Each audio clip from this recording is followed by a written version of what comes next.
This is a video about how I sold everything that we own on Facebook Marketplace and made 10 grand before moving across the country. Hi everybody, my name is Kirsten or Kit, and I created this channel just to encourage other people and tell my story as I go from being financially in a hellhole of debt and then on my way to financial independence with my partner. In this video, I'm super excited just because Facebook Marketplace has given a lot of people the freedom to make money from their things that are just around their house and that they aren't even using. And so I just want to empower you to do the same thing that I did and make a lot of money at your house in your free time. Our biggest goal here, we were highly motivated. I say we, but it was mostly me doing the legwork because I actually find that I enjoy selling stuff on Facebook Marketplace. I feel like Gary Vee, I get hyped. Going downstairs, meeting the people outside, doing the exchange. People are happy, it's an easy thing, and then you go upstairs with the money and I'm like a kid at Christmas time. I just have the greatest time doing it. So today I'll give you a little rundown because we are moving across the country and it is expensive. Just a U-Haul from Montana to Florida is $3 grand. And so that's not how we were gonna do it. We're doing it the cheapest way possible. And step one is to just get rid of everything. A word before we start. I do wanna just put this asterisk that if you wanna make money on Facebook Marketplace, you have to have things. That's the main thing that helped me is we had nicer furniture, nothing super high end, but you'll see that of my 10K, the majority of it is a vehicle that I sold on Facebook Marketplace. And so that obviously made up the bulk of that 10K, but there was a plethora of things that I was able to sell on Facebook Marketplace from our garage that we just weren't currently using or not necessarily that we weren't going to use, but that we didn't need to take with us. So it would have cost more to take that item with us to Florida than it would be to just sell it here and then buy another one there. So we offloaded a bunch of things, and then that's the main pointer that I want to give.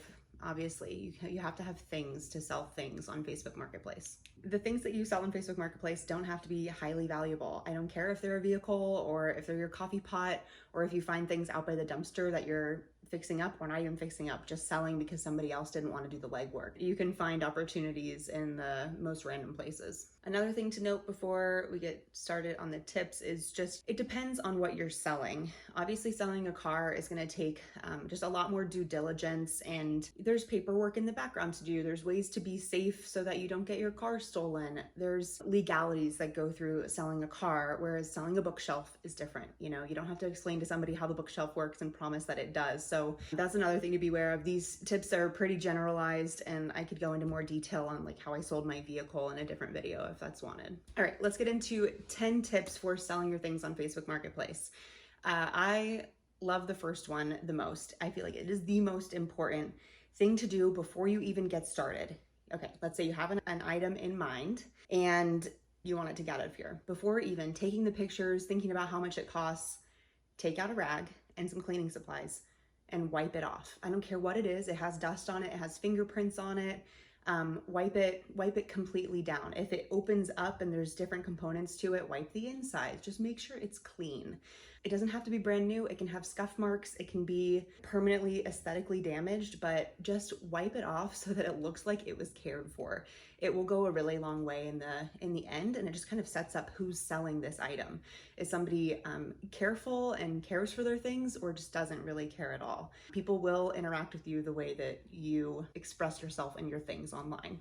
And then the other thing, before making the video, set your item in a blank space so that the wall behind it is completely empty if you can. If it's in a cluttered garage and things are covering it and the light is terrible, it is not gonna tell people from that first picture while they're scrolling on Facebook Marketplace that this is an item that they want.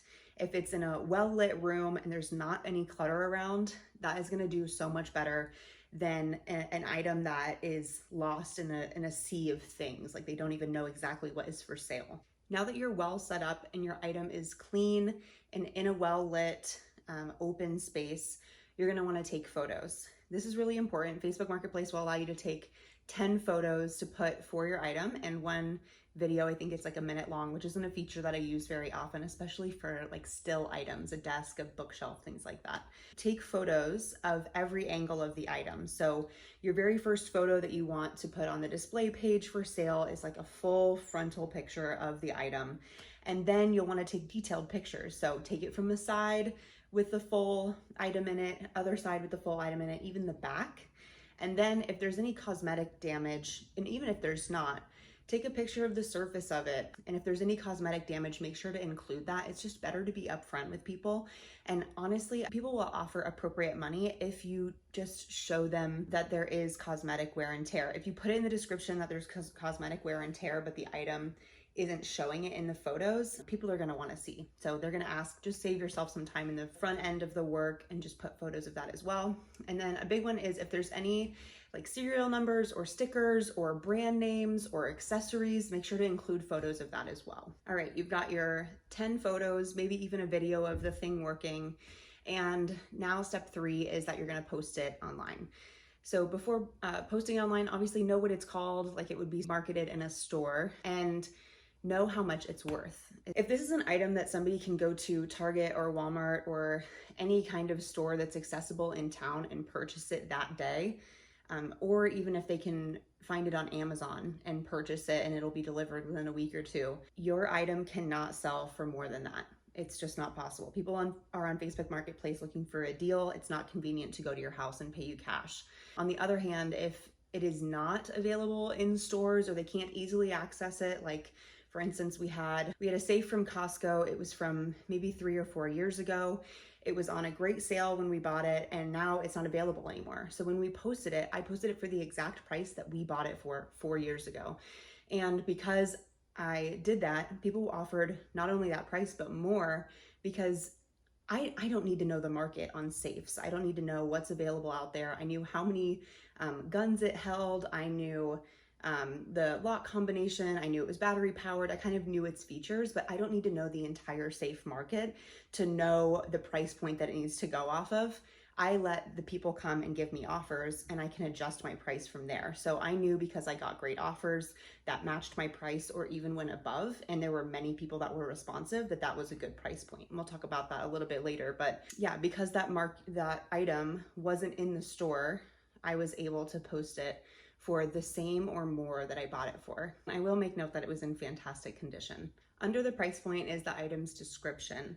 You'll want to make sure that the title is clear, free of any typos, and then the description needs to include things like the measurements, why you're getting rid of it, any details or of any issues, like I talked about cosmetic damage in the first few tips. And then the biggest thing, is just don't lie about the item in the description. Get rid of it because you're moving, get rid of it because you don't want it. It doesn't matter. The description doesn't have to be super long, but if you notice that you're getting questions in the chats when people are looking to buy the item, they're interested in the item, make sure to go back and put answers to the questions that people are asking in that description. It saves you a lot of time. So the biggest thing is just measurements. Take those measurements, the width, the depth, whatever relevant measurements there are, or maybe, I don't know, if you're selling a printer and it takes a certain type of ink, just include that in the description and make sure that you say things like ink not included. So whatever you can do to kind of spell it out for the buyer, the better. Number 5 is just to be active in the chats. You won't get anywhere on Facebook Marketplace if you post something, put it up, and then don't answer anybody's comments. The biggest thing for us, because we knew we were moving in November, I started posting things on Facebook Marketplace in August because I had a full-time job and life gets in the way. So I would post something, maybe not go on Facebook Marketplace for a few days. And you have to understand that if somebody messaged you 2 or 3 days ago, they'll find that item somewhere else if they want it. So that opportunity may have come and gone. You can still message the people and just say, hey, if yes, it's still available, would you like to come and get it, or would you like to make an offer? And the biggest thing that people are going to ask you is, hey, is this available? Because it's one of those quick and easy buttons that you can click on Facebook Marketplace when you send somebody a chat, like if you were to buy an item. And instead of just saying yes back, I always like to prompt with a question to encourage a reply immediately. So I'll answer yes, and then I'd say, when would you like to come pick it up? And it's a great way to open up the conversation about a schedule. So if you're available tonight at 6 p.m., you can say, would you like to pick it up tonight at 6 p.m. or tomorrow at 4 p.m.? Give them some answers and some options to when they can come and get it. So tip number 5 is encourage that engagement between the buyer and yourself. If you are a motivated seller and maybe you aren't getting a lot of bites on your item, you can, hit the buyer back up, after an hour or two if they seemed like they wanted it but haven't responded.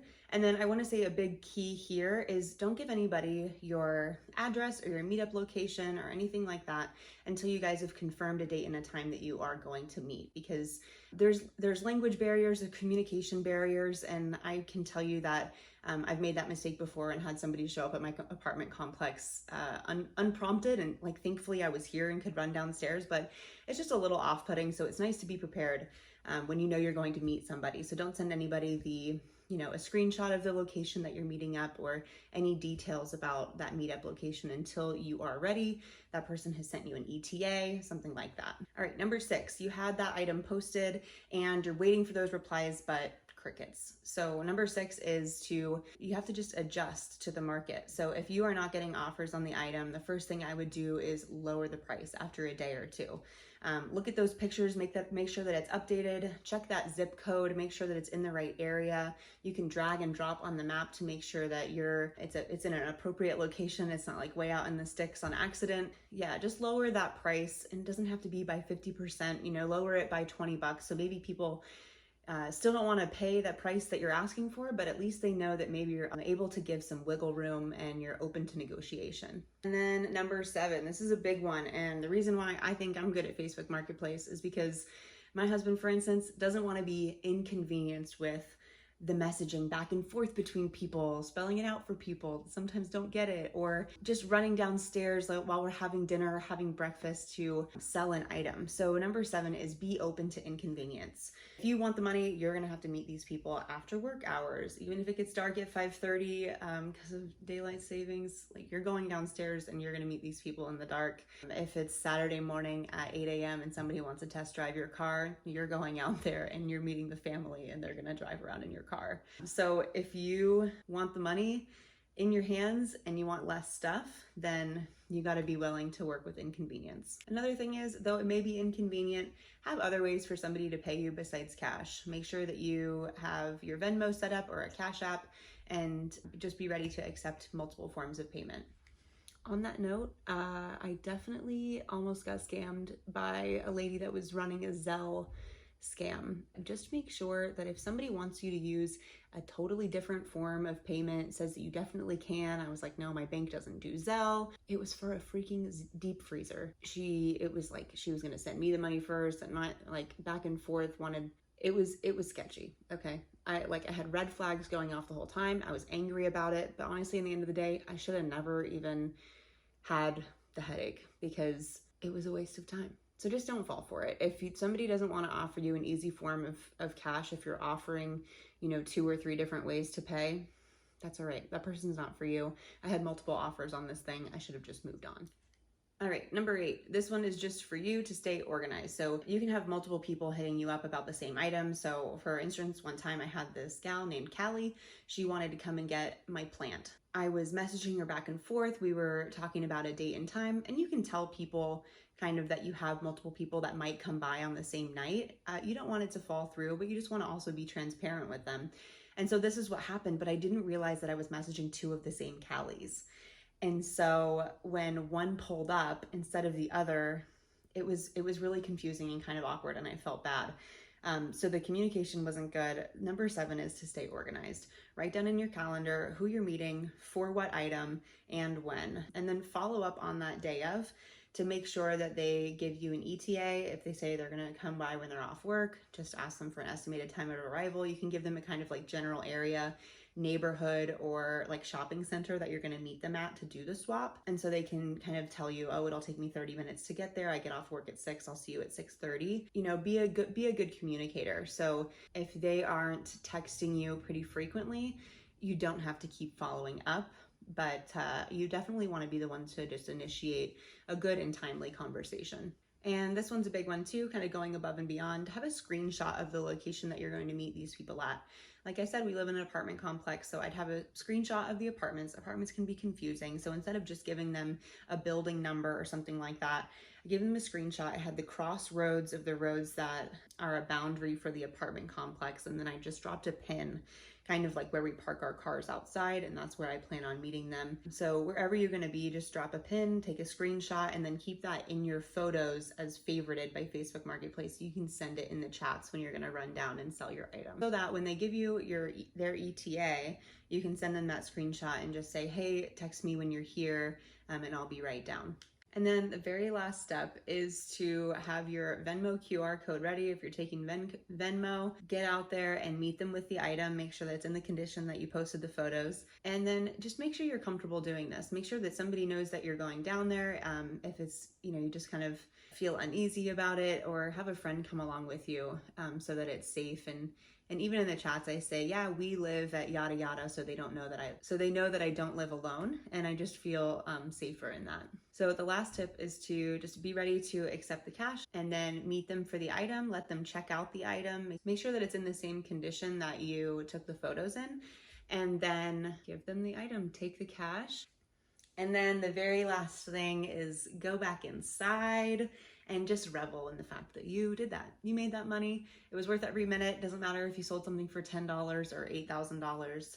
That was fantastic. If you have any questions, I'd be happy to help. If you like videos like this and want to see more, I will continue to pay off debt with my partner until we reach financial independence. Well, I guess I won't be paying off debt till we reach financial independence, but we're working on getting to that zero net worth right now, and then we'll be well on our way to financial independence. So thank you so much for watching. Subscribe, and I will see you in the next video.